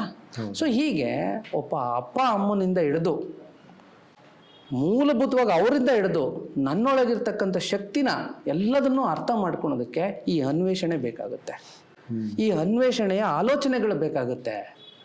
ಮೊದಲಿಗೆ ಅದಕ್ಕೋಸ್ಕರ ಈಗ ಯಾರು ಆಧ್ಯಾತ್ಮಕ್ಕೆ ಬಂದಾಗ ಇವರು ನನ್ನವರು ನಿನ್ನವರು ಅನ್ನೋದು ಬಿಟ್ಬಿಟ್ಟು ಮೊದಲಿಗೆ ಎಲ್ಲರೂ ಕೂಡ ಒಂದು ವ್ಯಕ್ತಿಗಳಾಗಿ ನೋಡೋದಕ್ಕೆ ಪ್ರಯತ್ನ ಪಡ್ತಾರೆ. ಅವ್ರು ಯಾರಾಗಿರ್ಬೋದು, ನಂಬಿಕೆ ಅನ್ನೋದು ಈ ಆಧ್ಯಾತ್ಮದಲ್ಲಿ ಇಲ್ಲ. ನೀನು ದೇವ್ರ ಹತ್ರ ಹೋದ್ರೂ ಕೂಡ ದೇವ್ರನ್ನ ನೀನು ಕ್ವಶನ್ ಮಾಡಬೇಕು. ಅದಕ್ಕೋಸ್ಕರ ನಮ್ಮಲ್ಲಿ ಎಷ್ಟೋ ಸ್ಕ್ರಿಪ್ಚರ್ಸ್ಗಳು ಇರೋದು, ಅದು ಬೇರೆ ವಿಚಾರ. ಆದರೆ ಆಲೋಚನೆ ಅನ್ವೇಷಣೆ ಅನ್ನೋದು ನಿಮಗೆ ಬರಲಿಲ್ಲ ಅಂತ ಹೇಳಿದ್ರೆ ಅನುಭವ ಅನ್ನೋದು ಬರೋದಿಲ್ಲ. ಅದಕ್ಕೋಸ್ಕರ ಮೊದಲು ನಮಗೆ ಏನಾಗಬೇಕು, ಈ ಅನ್ವೇಷಣೆ ಅನ್ನೋದು ಬರಬೇಕು. ನಾವೆಲ್ಲದನ್ನು ತಿಳಿದು ನಾವೆಲ್ಲದನ್ನು ನೋಡೋ ಅಂಥದ್ದು, ಎಲ್ಲದನ್ನು ಕ್ವಶನ್ ಮಾಡೋ ಅಂಥದ್ದು ಬರಬೇಕು. ನೀವು ಯಾವ್ದಾದ್ರು ದೇವಸ್ಥಾನಕ್ಕೆ ಹೋದಾಗ ಶಕ್ತಿನ ನೋಡ್ತೀರಾ? ಇಲ್ಲ, ಕ್ವಶನ್ ಮಾಡಬೇಕು. ನೀವು ಎಲ್ಲಿದ್ದೀರಾ, ನಿಮ್ಮ ಜಗತ್ತೇನು, ನೀವು ಎಲ್ಲಿ ಯಾತಕ್ಕೆ ಹುಟ್ಟಿದ್ರಿ, ಇದನ್ನೆಲ್ಲವನ್ನು ಕ್ವಶನ್ ಮಾಡಬೇಕು. ಅವಾಗಷ್ಟೇ ನಿಮಗೆ ಈ ಅನ್ವೇಷಣೆ ಅನ್ನೋದು ಬಂದರೆ ಅನಾವರಣಕ್ಕೆ ನಿಮ್ಮೊಳಗೆ ನಿಮಗೇನು ಗೊತ್ತಿಲ್ಲ ಅನ್ನೋದಿದೆಯೋ ಅದಕ್ಕೆ ಗೊತ್ತಾಗುವಂಥ ಆನ್ಸರ್ಸ್ಗಳು ಉಟ್ಕೊಳುತ್ತೆ ನಿಮ್ಮೊಳಗೇನೆ. ಇದನ್ನು ನಾವು ಕ್ವಶನ್ನೇ ಮಾಡ್ಕೊಳಲ್ವಲ್ಲ. ನೀವೆಲ್ಲದನ್ನು ಒಪ್ಕೊಂಡಿದ್ದೀರಾ, ಅಪ್ಪ ಅಮ್ಮ ಒಪ್ಕೊಂಡಿದ್ದೀರಾ, ಎಲ್ಲರನ್ನೂ ತಂಗಿ ತಂದೆ ಎಲ್ಲರನ್ನೂ ಒಪ್ಕೊಂಡಿದ್ದೀರಾ. ಅಲ್ಲ, ಒಂದು ನಂಬಿಕೆ ಮತ್ತು ಭಯ ಕೂಡ ಗುರುಜಿ. ಅಂದರೆ ಭಯದಲ್ಲಿ ಒಪ್ಕೊಂಡ್ಬಿಟ್ಟಿದೀವ ಅಂತ ನನಗೆ ಅನಿಸುತ್ತೆ. ಅಂದರೆ ಈಗ ಚಿಕ್ಕ ವಯಸ್ಸಲ್ಲಿ ನಾವು ಹುಟ್ಟಿದ ತಕ್ಷಣ ಫಸ್ಟ್ ನಮಗೆ ಏನೇ ಒಂದು ಹೇಳ್ಕೊಡೋದು ಯಾರು? ನಮ್ಮ ಅಪ್ಪ ಅಮ್ಮ. ಅವ್ರ ಅಪ್ಪ ಅಮ್ಮ ಏನು ಹೇಳಿದಾರೋ ಅದನ್ನು ನಂಬ್ತೀವಿ. ಅಲ್ಲಿಂದ ಶಾಲೆಗೆ ಹೋಗ್ತೀವಿ, ಶಾಲೆಯಲ್ಲಿ ಗುರುಗಳು ಹೇಳ್ತಾರೆ, ಹಿಂಗೊಂದಷ್ಟು ವಿಷಯಗಳು ಹೇಳ್ತಾರೆ, ಅದನ್ನು ನಂಬ್ತೀವಿ. ಮತ್ತು ಸ್ನೇಹಿತರು ಸಿಗ್ತಾರೆ, ಆಮೇಲೆ ಸಂಸಾರದಲ್ಲಿ ಗಂಡ ಹೆಂಡತಿ ನಂಬೋದು, ನಂಬಿಕೆನೇ ಜೀವನ ಅಂತ ನಂಬಿಟ್ಟಿದ್ದೀವಿ. ನಂಬಿಕೆನೇ ಜೀವನ ಅನ್ನೋದು ನನ್ನ ನಂಬಿಕೆ. ಹೌದು. ಆದರೆ ನೀವು ಹೇಳ್ತಿದ್ದೀರ ಆಧ್ಯಾತ್ಮದಲ್ಲಿ ನಂಬಿಕೆ ಅನ್ನೋದಿಲ್ಲ ಅಂತ. ಹೌದು ಹೌದು, ಅನ್ವೇಷಣೆ ಅನ್ನೋದಿದೆ. ಎಲ್ಲಿಗೆ ಗುರುಜಿ ಇದು ಆಧ್ಯಾತ್ಮವನ್ನು ನಾವು ಅನುಭವಿಸ್ಬೇಕು ಅಂದಾಗ ಅನ್ವೇಷಣೆಗೆ ಬೀಳಬೇಕು ಅಂತ ಹೇಳ್ತಾ ಇದ್ದೀರಾ? ವಾವ್, ಅಂದರೆ ಇದರ ಡೆಪ್ತಿ ಎಷ್ಟಿರ್ಬೋದು ಅಂತ ಒಂದು ಯೋಚನೆ ಬರ್ತಾ ಇದೆ ನನಗೆ. ಸೊ ಅದಕ್ಕೆ ಹೇಳ್ತಾ ಇರೋದು ವೀಕ್ಷಕರೇ, ಅಂದರೆ ಈ ಒಂದು ಅನುಭವವನ್ನು ಎಕ್ಸ್ಪೀರಿಯೆನ್ಷಿಯಲ್ ಲೆವೆಲಲ್ಲಿ ಮತ್ತು ಎಕ್ಸ್ಪೆರಿಮೆಂಟಲ್ ಲೆವೆಲಲ್ಲಿ ನಿಮಗೆ ಕೊಡೋದಕ್ಕೆ ಶೂನ್ಯ ಫೌಂಡೇಶನ್ ಹಲವಾರು ಕಾರ್ಯಕ್ರಮಗಳನ್ನು ಹಾಕ್ಕೊಂಡಿದೆ. ದಯವಿಟ್ಟು ನೀವು ಆ ಕಾರ್ಯಕ್ರಮಗಳಲ್ಲಿ ಭಾಗವಹಿಸಿ ಅಂತ ಕೇಳ್ಕೊತಾ ಇದ್ದೀನಿ. ಯಾಕಂದರೆ ಬಹುಶಃ ನಾನು ಒಂದು ಕಾರ್ಯಕ್ರಮದಲ್ಲಿ ಏನು ಅನುಭವಿಸ್ತಾ ಇದ್ದೀನಿ ಮತ್ತು ಇವತ್ತು ಇಲ್ಲಿ ಕೂತ್ಕೊಂಡು ಏನು ಅನುಭವಿಸ್ತಾ ಇದ್ದೀನಿ, ಆ ಅನುಭವ ನಿಮಗೂ ಆಗಬೇಕು. ಆ್ಯಂಡ್ ಅದನ್ನು ಆ ಅನುಭವ ಪಡೆದೇನೆ ನಿಮಗೆ ಅರ್ಥವಾಗೋದು ಸುಮಾರಿದೆ. ಓದಿ ಅರ್ಥ ಮಾಡ್ಕೊಳ್ಳೋಂಥದ್ದಲ್ಲ. ಆಧ್ಯಾತ್ಮದ ಗುರುಗಳು ಅಂತ ಕರಿತಿದ್ದೀನಿ ನಾನು ಇವ್ರನ್ನ. ಬಿಕಾಸ್ ಹೀ ಈಸ್ ಆಧ್ಯಾತ್ಮದ ನಿಜವಾದ ಅನುಭವವನ್ನು ಎಕ್ಸ್ಪೀರಿಯೆನ್ಷಿಯಲ್ ಲೆವೆಲಲ್ಲಿ ನಿಮಗೆ ಕೊಡ್ತಾರೆ ಇವರ ಕಾರ್ಯಕ್ರಮಗಳ ಮೂಲಕ. ಈ ಕಾರ್ಯಕ್ರಮಗಳು ಏನು ಅಂತ ನಿಮಗೆ ಗೊತ್ತಾಗುತ್ತೆ. ಆ ಕಾರ್ಯಕ್ರಮಗಳಲ್ಲಿ ದಯವಿಟ್ಟು ಭಾಗವಹಿಸಿ ಆ ಎಕ್ಸ್ಪೀರಿಯೆನ್ಸ್ನ ಪಡೀರಿ ಅಂತ ಕೇಳ್ಕೊತಾ ಇದ್ದೀನಿ. ಆ್ಯಂಡ್ ಈಗ ನನ್ನ ಮುಂದಿನ ಪ್ರಶ್ನೆ ಗುರುಜಿ, ಈಗ ಅನ್ವೇಷಣೆ ಅಂತ ಹೇಳಿದ್ರಿ. ಆಧ್ಯಾತ್ಮದಲ್ಲಿ ಈಗ ನಂಬಿಕೆ ಬಿಟ್ಟು ಅನ್ವೇಷಣೆಗೆ ಹೋಗಬೇಕು, ಅನಾವರಣಗೊಳ್ಳುತ್ತೆ, ನಮ್ಮೊಳಗೆ ಹೊಸ ವಿಷಯಗಳು ಅನಾವರಣಗೊಳ್ಳುತ್ತೆ ಅಂತ ಹೇಳಿದ್ರಿ. ಅನ್ವೇಷಣೆಗೆ ಹೋಗೋದು ಹೇಗೆ ಗುರುಜಿ? ಅಂದರೆ ಬಹುಶಃ ಹುಡುಕಾಟ ಅನ್ನೋದು ದುಡ್ಡಿನ ಹುಡುಕಾಟನೇ ಕಳೆದೋಗ್ಬಿಟ್ಟಿದೆ. ನೀವು ಹೇಳ್ದಂಗೆ ಕಾರ್ಗೋಸ್ಕರ ಹುಡುಕಾಟ, ಇನ್ನೊಂದು ಕಾರ್ಗೋಸ್ಕರ ಹುಡುಕಾಟ, ಒಳ್ಳೆ ಹೆಂಡತಿಗೋಸ್ಕರ ಹುಡುಕಾಟ, ಇನ್ನೊಂದಕ್ಕೋಸ್ಕರ ಹುಡುಕಾಟ, ಎಲ್ಲವೂ ದುಡ್ಡು ಮತ್ತು ಮೆಟೀರಿಯಲಿಸ್ಟಿಕ್ ಹುಡುಕಾಟಗಳಾಗೋಗಿತ್ತು. ಸೊ ಈ ಆಧ್ಯಾತ್ಮದ ಎಡೆಗೆ ಹುಡುಕಾಟ, ಅನ್ವೇಷಣೆ ಅಂದರೆ ಹೇಗೆ ಗುರುಜಿ ಅದು? ಈಗ ನೋಡಿ, ಸಾಮಾನ್ಯವಾಗಿ ಅನ್ವೇಷಣೆಗೆ ಅಂತ ಬಂದಿದ ತಕ್ಷಣವೇ ನೀವು ಇದರ ಹುಡುಕಾಟವನ್ನು, ಅಂದರೆ ನೀವೇನು ಹುಡುಕ್ತಾ ಇದ್ದೀರಾ, ನಿಮ್ಮೊಳಗಿರ್ತಕ್ಕಂಥ ಒಂದು ಶಾಂತಿಗಾಗಿ, ನಿಮ್ಮೊಳಗಿರ್ತಕ್ಕಂಥದ್ದು ಏನೋ ಅಲ್ಲೋಲ ಕಲ್ಲೋಲವಾಗಿರ್ತಕ್ಕಂಥ ಜಗತ್ತು, ಜೀವನ ಇದೇನಿದೆ, ಇದಕ್ಕೆಲ್ಲವನ್ನು ಉತ್ತರ ಕಂಡುಕೊಳ್ಳೋದಕ್ಕೋಸ್ಕರ ನಿಮ್ಮ ಹುಡುಕಾಟ ಪ್ರಾಮಾಣಿಕ ಪ್ರಯತ್ನ ಆಗಿದ್ದೇ ಆದಲ್ಲಿ, ಇದಕ್ಕೊಂದು ಹುಡುಕಾಟದ ಒಂದು ನಿಮ್ಮ ಪ್ರಾಮಾಣಿಕ ಪ್ರಯತ್ನ ಇದ್ದಲ್ಲಿ ಗುರುಗಳೇ ನಿಮ್ಮನ್ನು ಹುಡ್ಕೊಂಡ್ಬರ್ತಾರೆ. ನೀವು ಹುಡ್ಕೊಂಡೋಗೋ ಅವಶ್ಯಕತೆ ಇಲ್ಲ. ಇದು ನಿಮ್ಮ ಒಳಗಡೆ ಪ್ರಾಮಾಣಿಕತೆ ಅನ್ನೋದಿರ್ಬೇಕಷ್ಟೇ. ಈಗ ಏನಾಗಿದೆ ಅಂದರೆ ನಮ್ಮೊಳಗೆ ಪ್ರಾಮಾಣಿಕವಾಗಿ ನಾವು ಪ್ರಯತ್ನ ಪಡ್ತಿಲ್ಲ. ಪ್ರತಿದಿನ ನಮಗೆ ಬೇರೆ ಚಿಂತನೆಯ ಹೊರತಾಗಿ ನಾವೆಲ್ಲರೂ ನಮ್ಮನ್ನು ನಾವು ಮರೆತು ಒಂದು 15 ನಿಮಿಷಗಳ ಕಾಲ ದೇವ್ರ ಮುಂದೆ ಕೂತಿದೀವ ಅಂತ ಹೇಳಿದ್ರೆ ಇಲ್ಲವೇ ಇಲ್ಲ. ದೇವಸ್ಥಾನಕ್ಕೆ ಹೋಗೋದು, ಇರೋ ಬರೋದನ್ನೆಲ್ಲ ಅವನಿಗೇನೋ ದೇವ್ರಿಗೇನೋ ಗೊತ್ತಾಗಿಲ್ವೇನೋ ಅನ್ನೋ ಲೆವೆಲಿಗೆ ನಾವು ಅವನಿಗೆಲ್ಲದನ್ನು ಹೇಳ್ತಾ ಹೋಗೋದು. ಅಂದರೆ ದೇವ್ರನ್ನ ನಾವು ಅರ್ಥ ಮಾಡ್ಕೊಂಡಿರೋ ಪರಿಸ್ಥಿತಿ ಹೇಗಿದೆ ಅಂತ ಹೇಳಿದ್ರೆ ಅವನಿಗೇನೋ ಗೊತ್ತಿಲ್ಲ, ನಾವು ಹೇಳಬೇಕು ಅವನಿಗೆ ಇದು ಆಗಿದೆ.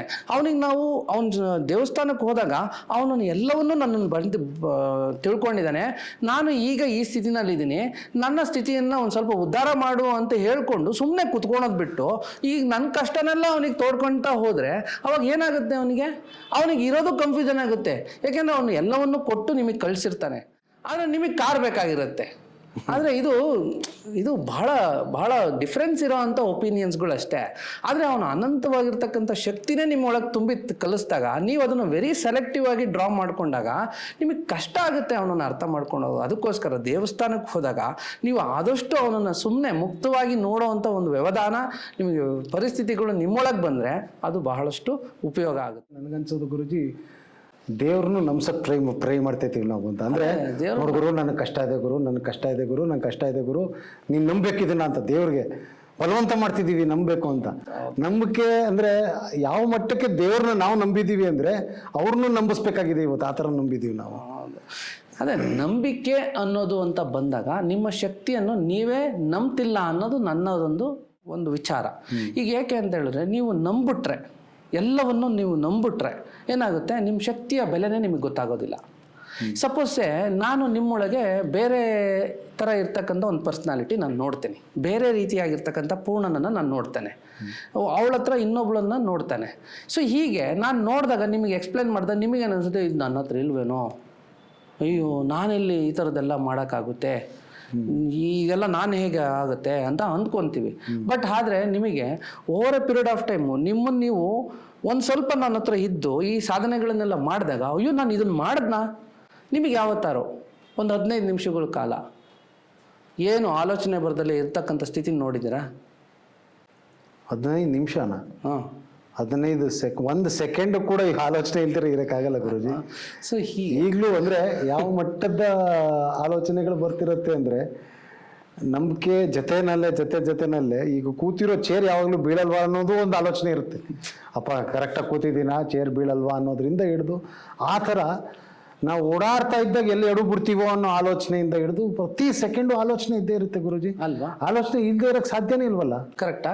ನಾನು ನಿಮಗೆ ಒಂದು 15 ನಿಮಿಷಗಳ ಕಾಲ ನಿಮ್ಮೊಳಗೆ ನಿಮ್ಮ ಥಾಟ್ಸ್ಗಳೇ, ಆಲೋಚನೆಗಳೇ ಇಲ್ದಿರೋ ಅಂಥ ಸ್ಥಿತಿನ ನಾನು ನಿಮಗೆ ತೋರಿಸಿದ್ರೆ ಅವಾಗ ಹೇಗಿರ್ತೀರ ನೀವು? ಆಲೋಚನೆ ಇಮ್ಯಾಜಿನ್ ಮಾಡ್ಕೊಂಡಿದ್ರೆ ಯಾವತ್ತಾರೋ? ಸಾಧ್ಯನೇ ಇಲ್ಲ ಗುರುಜಿ. ಇದನ್ನ ನೀವು ಸಾಧ್ಯ ಮಾಡ್ಕೋಬೇಕು. ಇದಕ್ಕೋಸ್ಕರ ಅನ್ವೇಷಣೆ ಮಾಡಬೇಕು, ಅದಕ್ಕೋಸ್ಕರ ಸಾಧನೆಗಳನ್ನು ಮಾಡಬೇಕು. ನಿಮ್ಮೊಳಗೆ ಇನ್ನೊಂದು ಈ ಥರದ ಸ್ಥಿತಿಯ ಅನಾವರಣ ಮಾಡ್ಕೋಬೇಕಾಗಿದೆ. ಯಾವತ್ತೂ ನಾವು ಬರೀ ಥಾಟ್ಸ್ಗಳ ಜೊತೆ ಇದ್ದು ಈ ಥಾಟ್ಸ್ಗಳು ಎಲ್ಲಿಂದ ಬರ್ತಾ ಇದ್ದಾವೆ? ಮನಸ್ಸಿನಿಂದ ಬರ್ತಾ ಇದೆ. ಈ ಮನಸ್ಸನ್ನೇ ನಾವು ನಮ್ಮ ಹತೋಟಿಗೆ ತಾಂಡಿದ್ದಲ್ಲಿ, ಇದರ ಅನ್ವೇಷಣೆ ಮಾಡಿದ್ದಲ್ಲಿ, ಇದರ ಅನುಭವ ಪಡ್ಕೊಂಡಿದ್ದಲ್ಲಿ ನಿಜವಾಗ್ಲೂ ಕೂಡ ಥಾಟ್ಸ್ ಅನ್ನೋದು ನಿಂತೋಗುತ್ತೆ. ಆವಾಗ ವಿವೇಕ ಅನ್ನೋದು ಜಾಗೃತಿ ಆಗುತ್ತೆ. ಯಾವಾಗ ಆಲೋಚನೆಗಳು ಕಡಿಮೆ ಆಗ್ತಾವೋ ಅವಾಗ ವಿವೇಕ ಅನ್ನೋದು ಬರುತ್ತೆ. ಅಲ್ಲ, ಬಟ್ ನಾವು ಈಗ ಗುರುಜಿ ಪಂಚೇಂದ್ರಿಯಗಳು ಅಂತ ಏನು ಕರಿತೀವಿ, ಈಗ ಕಣ್ಣು ಮೂಲಕ ನೋಡ್ತೀವಿ, ನಾಲಿಗೆ ಅದರ ರುಚಿ ಗೊತ್ತಾಗುತ್ತೆ, ಮೂಗು ವಾಸನೆ ನೋಡುತ್ತೆ, ಕಿವಿ ಏನೇನು ಶಬ್ದಗಳನ್ನು ಕೇಳಿಸ್ಕೊಳ್ಳುತ್ತೆ, ಆ್ಯಂಡ್ ನಮ್ಮ ಸ್ಕಿನ್ನು ಎಲ್ಲವನ್ನು ಅನುಭವಿಸುತ್ತೆ. ಅಂದರೆ ಈಗ ಕಣ್ಣು ಬಿಟ್ಟ ತಕ್ಷಣ ಈಗ ನನ್ನ ಕಣ್ಣು ಮುಂದೆ ಈ ಮೈಕ್ ಇದೆ, ಈ ಮೈಕಿಂದ ವಯರ್ ಕರೆಕ್ಟಾಗಿ ಹೋಗಿದ್ಯಾ, ಈ ಮೈಕ್ ವರ್ಕ್ ಆಗ್ತಿದ್ಯಾ, ನಾನು ಹೇಳೋದು ರೆಕಾರ್ಡ್ ಆಗ್ತಿದ್ಯಾ, ಎಲ್ಲ ಥಾಟ್ಸ್ ಅಲ್ವಾ ಗುರುಜಿ? ಹೌದು. ಕಣ್ಣಲ್ಲಿ ನೋಡಿದ ತಕ್ಷಣ ಬರುತ್ತೆ. ಏನು ಮಾಡೋಕ್ಕಾಗುತ್ತೆ ಗುರುಜಿ ಅದಕ್ಕೆ? ಹೌದು. ಮತ್ತು ಇದರಿಂದ ಹೊರಗೆ ಬರೋದು ಅಂದರೆ ಏನು ನಂಗೆ ಅರ್ಥ ಆಗ್ತಿಲ್ಲ ಗುರುಜಿ. ಅಯ್ಯೋ ಯಾಕೆ? ಈಗ ಮೈಕ್ ನೋಡ್ತೀರಾ, ನಿಮ್ಮ ಮುಂದೆ ಕಣ್ಣಿಗೆ ಏನು ಕಾಣುತ್ತೆ? ಮೈಕ್ ಕಾಣ್ತಿದೆ. ಹೌದು. ಇಲ್ಲಿಂದ ಆಚೆಗೆ ಹೋದ್ರೆ ಏನು ಕಾಣುತ್ತೆ? ರೋಡ್ ಕಾಣುತ್ತೆ ಅಲ್ವಾ? ಅದರಿಂದ ಆಚೆಗೆ ಹೋದ್ರೆ ಇನ್ನೇನು ಕಾಣುತ್ತೆ? ಇನ್ನೊಂದು ರೋಡ್ ಕಾಣುತ್ತೆ. ಕರೆಕ್ಟ್. ಸೊ ಹೀಗೆ ಈಗ ಒಂದು ರೋಡಲ್ಲ, ಹೀಗೆ ಆಬ್ಜೆಕ್ಟ್ಸ್ಗಳು ನಿಮಗೆ ಕಣ್ಣಿಗೆ ಕಾಣ್ತಾ ಹೋಗುತ್ತೆ. ಇದ್ರ ಪ್ರಕಾರನೇ ನಿಮ್ಮ ಥಾಟ್ಸ್ಗಳು ಕೂಡ ವೇರಿಯೇಷನ್ ಆದ್ರೆ ನಿಮ್ಮ ಜೀವನನೇ ಕಾಣೋದಿಲ್ಲ. ಅದೇ ಜೀವನ ಅಲ್ವಾ ಗುರುಜಿ? ಅದು ಜೀವನ. ನಾನು ಅನ್ಕೊಂಡಿರೋದು ನನ್ನ ಥಾಟ್ಸ್ ಏನಿದೆ ಅದೇ ಜೀವನ ಅಂತ ಅನ್ಕೊಂಡಿದ್ದೀನಿ. ಅಲ್ಲ, ಥಾಟ್ಸ್ ಜೀವನ ಅಲ್ಲ ಅಂತಾನೆ ನಮ್ಮ ವೇದಗಳು, ಶಾಸ್ತ್ರಗಳು, ಆಧ್ಯಾತ್ಮನ ಹೇಳ್ತಾ ಇರೋದು. ನಮ್ಮಲ್ಲಿ ಯೋಗ ಚಿತ್ತ ವೃತ್ತಿ ನಿರೋಧ ಅಂತ ಇದೆ. ಅಂದರೆ ಈ ಥರ ಹೇಳಬಾರ್ದು, ನನಗೂ ಜಾಸ್ತಿ ಶಾಸ್ತ್ರಾಧ್ಯಯನ ನಾನು ಬಂದಿಲ್ಲ. ಬಟ್ ಆದರೆ ನಿಮ್ಮ ಥಾಟ್ಸು ಎಮೋಷನ್ಸ್ನ ಮೊದಲು ಕಂಟ್ರೋಲ್ ಮಾಡ್ಕೊಳೋವಂಥದ್ದೇ ಮೊದಲಿನ ಆಧ್ಯಾತ್ಮ ಹೇಳೋದು. ಅದಕ್ಕೋಸ್ಕರ ನೀವು ಹೀಗೇನೆ ಈಗ ಮೈಕ್ ಕಾಣ್ತು, ಮೈಕಲ್ಲಿ ಕಳೆದೋದ್ರಿ, ನಿಮಗೆ ನಿಮ್ಮ ಮುಂದೆ ಒಂದು ಚೊಂಬಿದೆ ಅದರಲ್ಲೇ ಕಳೆದು ಹೋಗ್ತೀರಾ, ಜೀವನ ಕಾರ್ಪೆಟ್ ಇದೆ ಅದರಲ್ಲೇ ಕಳೆದು ಹೋಗುತ್ತೆ, ಜೀವನ ಇದೆ ಅಲ್ಲಿ ಇವಳು ಬಂದ್ಲು ಅವಳು ಬಂದರು ಅವ್ರು ಬಂದರು ಅಂತ ಹೀಗೇನೆ ನಿಮ್ಮ ಜೀವನ ಕಳೆದು ಹೋಗ್ತಾ ಇದ್ರೆ ಆದರೆ ನಿಮ್ಮ ಜೀವನಕ್ಕೊಂದು ಮೀನಿಂಗ್ ಹೆಂಗೆ ಬರುತ್ತೆ? ಓಕೆ, ಅಂದರೆ ಜೀವನದ ಅರ್ಥ ತಿಳ್ಕೋಬೇಕು ಅಂದರೆ ಆಧ್ಯಾತ್ಮಕ್ಕೆ ಹೋಗಬೇಕು ಅಂತ ನಾನು. ಎಕ್ಸಾಕ್ಟ್ಲಿ. ಈಗ ನಿಮ್ಮ ಜೀವನ ಅಂದರೆ ಏನು ಅಂತ ನಿಮ್ಗೆ ಹೆಂಗೆ ಅರ್ಥ ಆಗುತ್ತೆ? ಎಲ್ಲ ಈಗ ಮೈಕಲ್ಲೇ ಕಳೆದು ಹೋದರೆ ನಿಮ್ಮ ಜೀವನ ಹೇಗೆ ಅರ್ಥ ಆಗುತ್ತೆ? ಈಗ ನಿಮ್ಗೆ ಸಿಕ್ಕಿದ್ದಕ್ಕೆಲ್ಲ ನಿಮ್ಮ ಗಮನಗಳು ಹೋಗ್ತಾ ಹೋದಂಗೆ ಅದಕ್ಕೆ ನಿಮಗೆ ಪೂರಕವಾದಂತಹ ಆಲೋಚನೆಗಳು ಬರ್ತವೆ. ಅದಕ್ಕೆ ನಾವೇನು ಮಾಡೋಕ್ಕಾಗೋದಿಲ್ಲ. ಆದರೆ ನಿಮ್ಮ ಗಮನ ಬರೀ ಕಣ್ಣಿಗೆ ಕಾಣೋದ್ರ ಮೇಲೆ, ಸೆನ್ಸ್ ಆಗೋದ್ರ ಮೇಲೆನೆ ಹೋಗ್ತಾ ಹೋದಂಗೆ ನಿಮ್ಮ ಜೀವನ ಹೆಂಗೆ ಅರ್ಥ ಆಗುತ್ತೆ? ಇದೊಂದು ಜೀವನ ಅಂತ ಹೆಂಗೆ ಸಂಪೂರ್ಣವಾಗಿರ್ತಕ್ಕಂಥ ಜೀವನ ಅಂತ ಹೇಗೆ ಹೇಳ್ತೀರಾ ನೀವು? ಓಕೆ, ಅಂದರೆ ಈಗ ನನಗೆ ಒಂದು ಸಣ್ಣ ಮಟ್ಟಿಗೆ ಕನ್ಫ್ಯೂಷನ್ ಶುರುವಾಯಿತು ಗುರುಜಿ. ಇಷ್ಟು ದಿನ ನಾನು ಅಂದ್ಕೊಂಡಿದ್ದ ಅಧ್ಯಾತ್ಮ ಅಂತಂದರೆ ದೇವಸ್ಥಾನಕ್ಕೆ ಹೋಗೋದು, ದೇವರ ಮುಂದೆ ಕೈ ನಿಂತ್ಕೊಂಡು ಕೈ ಮುಗಿಯೋದು, ಅದು ಅಧ್ಯಾತ್ಮ. ಪೂಜೆ ಪುನಸ್ಕಾರ, ಮನೆಯಲ್ಲಿ ಏನು ನಾವು ಒಂದು ಪೂಜೆ ಮಾಡ್ತೀವಿ ಅದು, ಇದನ್ನ ಆಧ್ಯಾತ್ಮ ಅಂದ್ಕೊಂಡಿದ್ದೆ. ಆದರೆ ನೀವು ಹೇಳ್ತಿರೋದು ನೋಡಿದ್ರೆ ಆಧ್ಯಾತ್ಮ ಬೇರೆನೇ ಅಂತ ಅನ್ಸಕ್ಕೆ ಶುರು ಆಗ್ತಾ ಇದೆ ಈಗ ನನಗೆ. ಅಂದರೆ ಈ ಆಧ್ಯಾತ್ಮ ಮತ್ತು ವಿಜ್ಞಾನ, ಈಗ ಗುರುಜಿ ಕಣ್ಣಿಗೆ ಕಾಣಿಸ್ತಾ ಇರೋದು ವಿಜ್ಞಾನ. ನನ್ನ ಕಣ್ಣು ಯಾಕೆ ನೋಡುತ್ತೆ, ನನ್ನ ಕೈ ಯಾಕೆ ಸ್ಪರ್ಶ ಮಾಡುತ್ತೆ, ಆಮೇಲೆ ನನ್ನ ಕಿವಿ ಯಾಕೆ ಕೇಳಿಸ್ಕೊಳ್ಳುತ್ತೆ, ಇದೆಲ್ಲವೂ ವಿಜ್ಞಾನ. ವಿಜ್ಞಾನಕ್ಕೂ ಮತ್ತು ಆಧ್ಯಾತ್ಮಕ್ಕೂ ವ್ಯತ್ಯಾಸ ಇದೆಯಾ ಅಥವಾ ಏನಾದರೂ ಒಂದು ಸಂಬಂಧ ಇದೆಯಾ ಗುರುಜಿ? ನೋಡಿ, ವಿಜ್ಞಾನ ಅಂತ ಹೇಳಿದ್ರೆ ಇದು ಆಧ್ಯಾತ್ಮದ ಒಳಗಡೆ ಬರುವಂಥ ಟಾಪಿಕ್ಕೆ. ಆದರೆ ನಾವು ಆಧ್ಯಾತ್ಮದ ದೃಷ್ಟಿನಲ್ಲಿ ನೋಡಬೇಕಾಗುತ್ತೆ ಕೆಲವೊಂದ್ಸತಿ. ಯಾಕೆ ಅಂತ ಹೇಳಿದ್ರೆ, ಈಗ ನೀವು ವಿಜ್ಞಾನವನ್ನು ನೀವು ಆಧ್ಯಾತ್ಮದ ದೃಷ್ಟಿನಲ್ಲಿ ನೋಡಲಿಲ್ಲ ಅಂತ ಹೇಳಿದ್ರೆ ಇದು ಬರೀ ವಿಜ್ಞಾನವಾಗಿಯೇ ಉಳ್ಕೊಳ್ಳುತ್ತೆ ಬಿಟ್ಟರೆ ಅರ್ಥವಾಗಿ ನಮ್ಮೊಳಗೆ ಸಂಪೂರ್ಣತೆ ತಗೊಂಡು ಹೋಗೋಕ್ಕೆ ಆಗೋದಿಲ್ಲ. ಇದುವರೆಗೂ ಕೂಡ ಮನುಷ್ಯನಲ್ಲಿ ಏನೇನೆಲ್ಲ ಇದೆ ಎಲ್ಲವನ್ನು ಅಳಿತಾ ಇದ್ದಾರೆ, ಇನ್ನೂ ಅಳೆಯೋಕ್ಕಾಗ್ತಿಲ್ಲ, ಆದರೆ ಅಳಿತಾನೇ ಇದ್ದಾರೆ. ಆದರೆ ಆಧ್ಯಾತ್ಮ ಹಂಗಲ್ಲ. ಆಧ್ಯಾತ್ಮ ಮನುಷ್ಯನಲ್ಲಿ ಏನು ಹುಟ್ಟು ಸಾವು, ಬಿಯಾಂಡ್ ಸಾವು, ಪ್ಲಾನೆಟರಿಸಿಗೂ ಹೋಗ್ಬಿಟ್ಟಿದೆ. ಅಷ್ಟು ಪ್ರಿಸಿಷನ್ ಆಗಿ ಆವಾಗಲೇ ನಮ್ಮ ಋಷಿಮುನಿಗಳೆಲ್ಲರೂ ಕೂಡ ಎಲ್ಲವನ್ನು ಕೂಡ ಯಥಾವತ್ತಾಗಿ ಬರೆದಿಟ್ಟಿದ್ದಾರೆ. ಇನ್ನೂ ಸೈನ್ಸ್ ಅದನ್ನು ಪರ್ಸ್ಯೂ ಮಾಡ್ತಾನೆ ಇದೆ. ಅದಕ್ಕೋಸ್ಕರ ಸೈನ್ಸ್ ಈಸ್ ಇನ್ಕಂಪ್ಲೀಟು. ಅದು ಇನ್ನೂ ಕಂಪ್ಲೀಷನ್ ಆಗಿಲ್ಲ. ಅದು ಅನ್ವೇಷಣೆ ಆಗ್ತಾನೆ ಇದೆ. ಆದರೆ ಅನ್ವೇಷಣೆ ಆಗಿರೋ ಅಂಥದ್ದೇನಿದೆ ಅದು ಆಧ್ಯಾತ್ಮ. ಅದಕ್ಕೋಸ್ಕರ ಆಧ್ಯಾತ್ಮವನ್ನು ನೀವು ಪ್ರಿಫರಬಲಿ ಫಸ್ಟಿಗೆ ತಗೋಬೇಕು. ಸೊ ಆವಾಗ ನಿಮ್ಮ ಬಗ್ಗೆ, ನಿಮ್ಮ ಹುಟ್ಟು ಸಾವು, ನಿಮ್ಮ ಏನಿದೆ, ನಿಮ್ಮ ಎಕ್ಸಿಸ್ಟೆನ್ಸ್ ಏನಿದೆ ಅದನ್ನೆಲ್ಲವನ್ನು ಗ್ರಹಿಕೆಗೆ ತಗೊಳಕ್ಕೆ ಸಾಧ್ಯ ಆಗುತ್ತೆ. ಸೊ ಸೈನ್ಸ್ ಅನ್ನೋದೇನಾಗುತ್ತೆ ಇನ್ನು ಮಾಡ್ತಾ ಇರೋದು, ಇನ್ನು ಈ ಸೆಲ್ಯುಲರ್ ಲೆವೆಲಲ್ಲೇ ಇದೆ. ಅದು ಇನ್ನು ಈಗ ಒಂದು ಸೆಲ್ಲು ಇನ್ನೊಂದು ಸೆಲ್ಲು ಡಿವೈಡ್ ಆಗಿ ಅದು ಹೆಂಗೆ ಫಾರ್ಮ್ ಆಗುತ್ತೆ ಅನ್ನೋದು ಲೆವೆಲಲ್ಲೇ ಹೊಡೆದಾಡ್ತಿದೆ.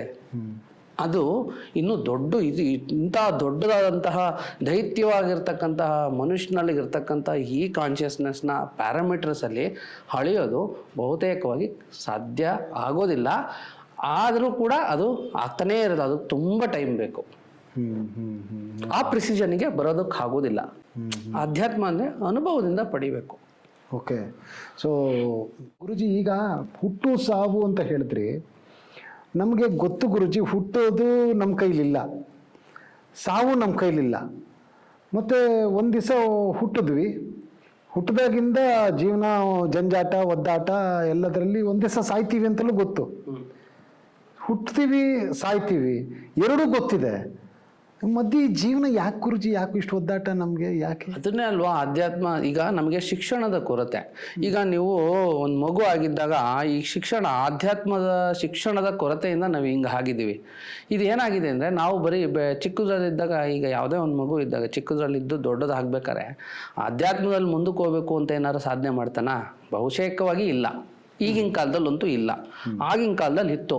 ಏನು ಅಂತ ಹೇಳಿದ್ರೆ ಗುರುಗಳ ಹತ್ರನೇ 12 ವರ್ಷ ಸುಮ್ಮನೆ ಬಿಟ್ಟು, ಎಂಥ ರಾಜ ಆದರೂ ಕೂಡ ಅವನನ್ನ ಗುರುಗಳ ಹತ್ರ ಬಿಟ್ಟು ಗುರುಕುಲ ಪದ್ಧತಿನಲ್ಲಿ ಓದಿಸೋಂಥದ್ದಿತ್ತು. ಇದನ್ನು ನಾವು ಯಾರು ಮಾಡ್ತಾ ಇದೀವಾ? ಇಲ್ಲ. ನಾವು ಬರೀ ಓದಿಸ್ತಾ ಇರೋದೇನೋ ಅಕಾಡೆಮಿಕ್ಸ್ ಓದಿಸ್ತಾ ಇದ್ದೀವಿ. ಅವ್ರಿಗೆ ತಿಳ್ಕೊಳ್ಳೋದೇನೋ ಅವ್ರ ಎಕ್ಸ್ಪ್ರೆಷನ್ ಏನು, ಇದು ಬೇರೆ ತರದ ಒಂದು ಇಂಗ್ಲಿಷ್ ಮಾಧ್ಯಮದ ಒಂದು ಶಿಕ್ಷಣ ಆಗಿದೆ. ಈ ಶಿಕ್ಷಣ ಸಿಲೆಬಸ್ ಇರೋದೆಲ್ಲವೂ ಕೂಡ ಬರೀ ಪ್ರಾಯೋಗಿಕವಾಗೂ ಅಲ್ಲ, ಅದು ಬಹಳ ಒಂದು ಸೆಕ್ಷನ್ ಅಂದ್ರೆ ಆರ್ಥಿಕವಾಗಿ ಮತ್ತೆ ಶೈಕ್ಷಣಿಕವಾಗಿ ಮುಂದುವರಿಯೋದಕ್ಕಷ್ಟೇ ಗಮನದಲ್ಲಿ ಇಟ್ಕೊಂಡು ನಾವು ಇದನ್ನ ಮಾಡ್ತಾ ಇದೀವಿ. ಆದ್ರೆ ಆಧ್ಯಾತ್ಮದ ವಿಚಾರಗಳನ್ನ ಅವನಿಗೆ ತುಂಬ್ತಾ ಇಲ್ಲ. ಶೈಕ್ಷಣಿಕವಾಗಿ ತುಂಬಿದ್ರೆ ಶೈಕ್ಷಣಿಕವಾಗಿ ಬೆಳೀತಾರೆ. ಆದ್ರೆ ಶೈಕ್ಷಣಿಕವಾಗಿರ್ತಕ್ಕಂಥ ಜೀವನವನ್ನ ಕಟ್ಕೊಂಡ್ರೆ ಆಧ್ಯಾತ್ಮದ ನೆಲೆಗಟ್ಟು ಬಿದ್ದೋಗುತ್ತೆ. ಯಾವಾಗ ಆಧ್ಯಾತ್ಮದ ನೆಲೆಗಟ್ಟು ಬಿದ್ದೋಗುತ್ತೋ ಜೀವನ ಅನ್ನೋದು ಹಂಗಲ್ವಲ್ಲ. ಇವ್ರು ಓದ್ದಂಗೆ ಅಲ್ಲಿ ಜೀವನ ಮಾಡಕ್ ಆಗಲ್ಲ. ಜೀವನದಲ್ಲಿ ಬೇರೆ ಬೇರೆ ವ್ಯಕ್ತಿಗಳು ಬೇರೆ ಬೇರೆ ತರ ಇರ್ತಾರೆ. ಅವ್ರನ್ನೆಲ್ಲ ಅರ್ಥ ಮಾಡ್ಕೊಂಡು ಬದುಕಬೇಕಾಗಿರುತ್ತೆ. ಈ ಅರ್ಥ ಮಾಡ್ಕೊಳಕ್ ಆಗ್ದಿಲ್ದಕ್ಕೇನೆ ನಮಗೆ ಇವತ್ತು ಜೀವನದಲ್ಲಿ ವ್ಯತ್ಯಾಸ ಬಂದಿರೋದು.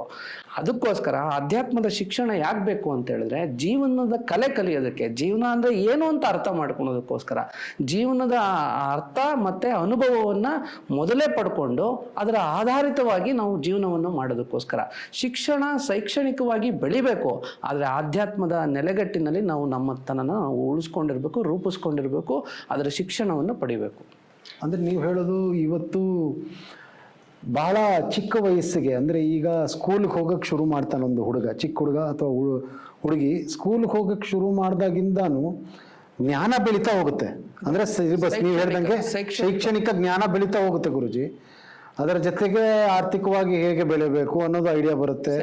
ಎಲ್ಲಿ ಜಾಬ್, ನನಗೆ ಯಾವ ಜಾಬ್ ಸಿಗುತ್ತೆ ನೆಕ್ಸ್ಟು, ನಾನು ಸೈನ್ಸ್ ಓದಬೇಕಾ ಕಾಮರ್ಸ್ ಓದಬೇಕಾ, ಇದ್ರ ಬಗ್ಗೆನೇ ಯೋಚನೆ ಆಗುತ್ತೆ. ಸೈನ್ಸ್ ಓದೋದು ದುಡ್ಡು ಮಾಡಕ್ಕೆ, ಕಾಮರ್ಸ್ ಓದೋದು ದುಡ್ಡು ಮಾಡಕ್ಕೆ, ಒಟ್ಟು ದುಡ್ಡು ಮಾಡಕ್ಕೆ ಏನೇನು ಬೇಕು ಅಂತ ಹುಡ್ಕೋತಾ ಹೋಗ್ತೀವಿ ಅಷ್ಟೇ.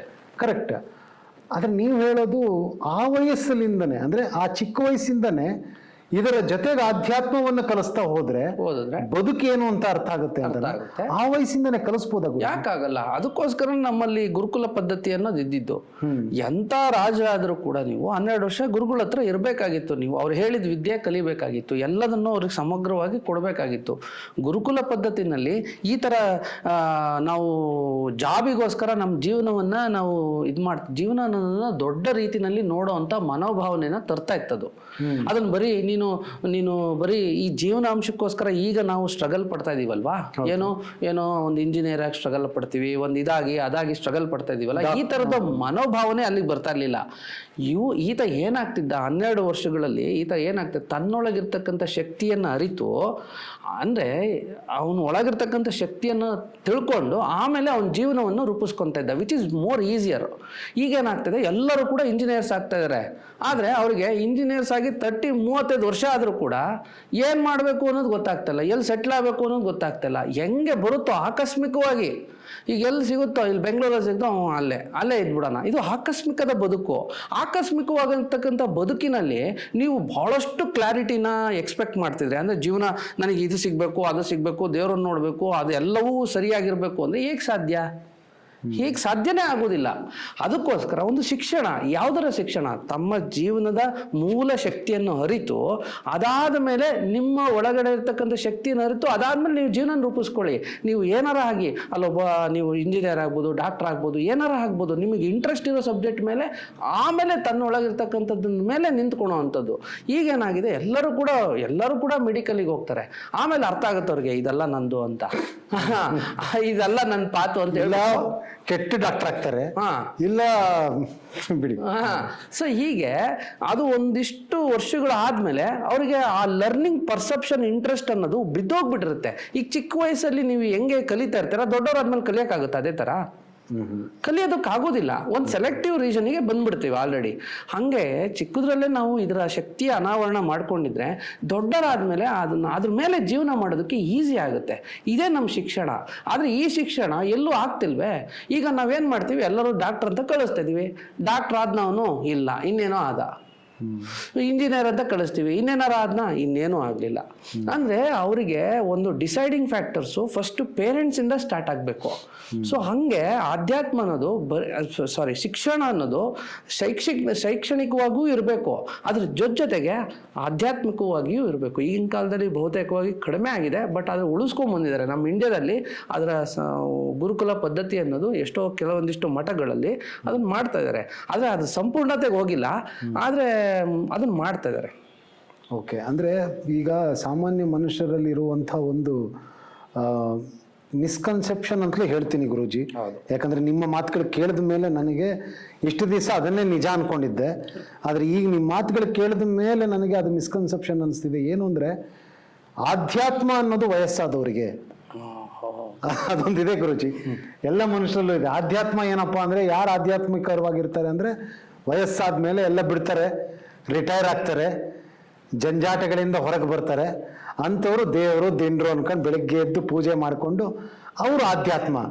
ಚಿಕ್ಕ ವಯಸ್ಸಿಂದ ಯಾವ್ದು ಆಧ್ಯಾತ್ಮ? ಈಗ ನೀವು ಹೇಳ್ತಿದ್ದೀರಾ ಶೈಕ್ಷಣಿಕವಾಗೇ ಆಧ್ಯಾತ್ಮ ಕಲಿಬೇಕು ಅಂತ. ಸೊ ಇವತ್ತಿಗೂ ವಯಸ್ಸಾದ ನಂತರ ಒಂದು ರಿಟೈರ್ಡ್ ಲೈಫ್ ಏನಿದೆ ಅಲ್ಲಿ ಮಾತ್ರ ಆಧ್ಯಾತ್ಮ ಅಂತ ನಂಬಿರೋ ನನ್ನ ಸ್ನೇಹಿತರಿಗೆ ಏನು ಹೇಳಕ್ಕೆ ಇಷ್ಟಪಡ್ತೀರಿ ಗುರುಜಿ? ನೋಡಿ, ಆಧ್ಯಾತ್ಮ ಅನ್ನೋದು ಯಾರಿಗೆ ಮನಸ್ಸು ಮತ್ತು ದೇಹ ಇದೆಯೋ ಇಂಥವ್ರೆಲ್ಲರೂ ಕೂಡ ಆಧ್ಯಾತ್ಮವನ್ನು ಮಾಡಲೇಬೇಕು, ಧರಿಸ್ಲೇಬೇಕು, ಅದರ ಅನುಭವವನ್ನು ಪಡಿಲೇಬೇಕು. ಇದನ್ನು ನಾವು ರಿಟೈರ್ಡ್ ಆದಮೇಲೆ ಇದನ್ನೆಲ್ಲವನ್ನು ಸಾಕು ಅನ್ನೋ ತನಕನೂ ನಾವು ಇದನ್ನು ಮಾಡ್ತಾನೇ ಇರ್ತೀವಿ, ಜೀವನದಲ್ಲಿ ಕಳೆದೇ ಹೋಗ್ತಾ ಇರ್ತೀವಿ ಅಂದ್ಕೊಂಡ್ರೆ ಇದು ಹೀಗೆ ಕಳೆದೋಗುತ್ತೆ ಜೀವನ. ನೀವು ಯಾವತ್ತೂ ಆಧ್ಯಾತ್ಮಿಕಕ್ಕೆ ಬರೋಕ್ಕಾಗಲ್ಲ. ಇದನ್ನೆಲ್ಲವನ್ನು ಮೀರಿ ಒಂದು ಹೆಜ್ಜೆ ಮುಂದಕ್ಕೆ ಹಾಕಿದ್ರೆ ಫಸ್ಟ್ ಆಫ್ ಆಲ್ ನೀವು ಅಂದ್ಕೊಂಬಿಡಿ, ಆಧ್ಯಾತ್ಮ ಅನ್ನೋದು ಯಾರನ್ನೂ ಬಿಟ್ಟು ಬರೋ ಅಂಥದ್ದಲ್ಲ. ಫಸ್ಟ್ ಆಫ್ ಆಲ್ ಆಧ್ಯಾತ್ಮ ಅನ್ನೋದು ಯಾರನ್ನೂ ಬಿಟ್ಟು ಬರೋ ಅಂಥದ್ದಲ್ಲ. ಬದಲಿಗೆ ತನ್ನೊಳಗಿರ್ತಕ್ಕಂಥ ಶಕ್ತಿಯನ್ನ ನಾನು ಗೌರವಿಸಿ, ಅದನ್ನ ಆಸ್ವಾದಿಸಿ, ಅದನ್ನ ನಾನು ಉನ್ನತ ಮಟ್ಟಕ್ಕೆ ತಗೊಂಡೋಗೋ ಅಂಥದ್ದು. ಇದ್ರ ಹೊರತಾಗಿ ಯಾರನ್ನೂ ಬಿಟ್ಟು ಬರಬೇಕು ಅಂತದ್ದಿಲ್ಲ. ಈಗ ನನ್ನೊಳಗೆ ನಾನು ಶಕ್ತಿಯನ್ನು ನೋಡ್ಕೊಂಡ್ರೆ ನಿಮ್ಮಲ್ಲೂ ನೋಡೋದಕ್ಕೆ ಪ್ರಯತ್ನ ಪಡ್ತೀನಿ. ಓಕೆ, ಅರ್ಥ ಆಯ್ತಾ? ಹೀಗೇನೆ ಒಬ್ಬ ತಾಯಿ ತನ್ನೊಳಗಿರ್ತಕ್ಕಂಥ ಶಕ್ತಿಯನ್ನು ನೋಡಿಕೊಂಡು ಮಗನಲ್ಲೂ ನೋಡಿಕೊಂಡ್ರೆ ಬಿಟ್ಟೋಗ್ಬೇಕು ಅನ್ಸುತ್ತಾ? ಓಕೆ, ಹೀಗೇನೆ ನಾವು ಆಧ್ಯಾತ್ಮವನ್ನ ಗ್ರಹಿಸಿದಲ್ಲಿ ನಮ್ಮೊಳಗಿರ್ತಕ್ಕಂಥ ಶಕ್ತಿನೂ ಅರ್ಥ ಆಗುತ್ತೆ, ನಮ್ಮ ಗಂಡನಲ್ಲಿರ್ತಕ್ಕಂಥ ಶಕ್ತಿನೂ ಅರ್ಥ ಆಗುತ್ತೆ, ನನ್ನ ಹೆಂಡತಿನಲ್ಲಿರ್ತಕ್ಕಂಥ ಶಕ್ತಿನೂ ಇರುತ್ತೆ, ನಮ್ಮ ಅಪ್ಪ ಅಮ್ಮ ಎಲ್ಲರೂ ಹೀಗೆ ಅರ್ಥ ಆಗ್ತಾ ಹೋಗ್ತಾರೆ. ಆದರೆ ನೀವು ಅದನ್ನು ಮಿಸ್ಕನ್ಸೆಪ್ಷನ್ ಆಗಿ ತಿಳ್ಕೊಂಡು ಆಧ್ಯಾತ್ಮ ಅಂದರೆ ಎಲ್ಲದನ್ನು ಬಿಟ್ಟು ಹೋಗೋದು ಅಂತ ತಿಳ್ಕೊಂಡ್ರೆ ಅದು ರೂಢ್, ಅದಷ್ಟೇ. ಅದು ನಿಮಗೆ ಯಾರೋ ಬೇರೆಯವ್ರು ಹೇಳ್ಕೊಟ್ಟಿದ್ದಾರೆ, ಅದನ್ನು ಬಹುಶಃ ನಿಮಗೆ ಅದರ ಸಂಪೂರ್ಣತೆ ನಿಮಗೆ ಗೊತ್ತಿಲ್ಲ ಅನ್ನೋದು ನನ್ನ ಅನುಭವ.